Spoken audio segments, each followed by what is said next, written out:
ఒక పులి తన పిల్లల్ని పెంచడానికి ఎన్ని కష్టాలు పడుతుందో వీడియో చూశాను. పిల్లల్ని ఒక చోట పెట్టి ఫుడ్ తేవడానికి అడవిలోకి వెళ్తే ఏ నక్కలు వచ్చి పిల్లల్ని తినేస్తాయో లేదా గెద్దలు వచ్చి ఎత్తుకుపోతాయో తెలియదు. ప్రతి క్షణం భయం, అనుక్షణం అలర్ట్గా ఉండాలి పిల్లలు పెంచాలంటే. మన తల్లి కూడా ఒక పులే. నిన్నగా మొన్నొచ్చే పెళ్లిళ్ళు ఎన్నో లక్షల సంవత్సరాల నుండి తల్లులే పిల్లల్ని పెంచుకుంటూ వచ్చారు.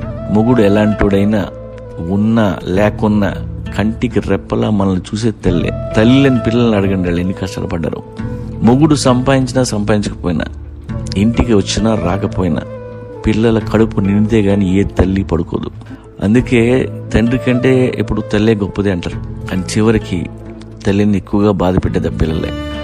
అమ్మ కాళ్ళకి చుట్టేసుకొని అమ్మ కొంగు పట్టుకొని తిరుగుతాం, కానీ వయసు వచ్చాక వేరే కొంగు పట్టుకొని పోతాం. చిన్నప్పుడు అమ్మ ఏం చెప్పినా ఆశ్చర్యంగా ఉంటాం, పెద్ద అయినాక అమ్మ ఏం చెప్తున్నా చాదస్తంగా ఉంటుంది. ఏ పిల్లలు మీ మాట వినరు.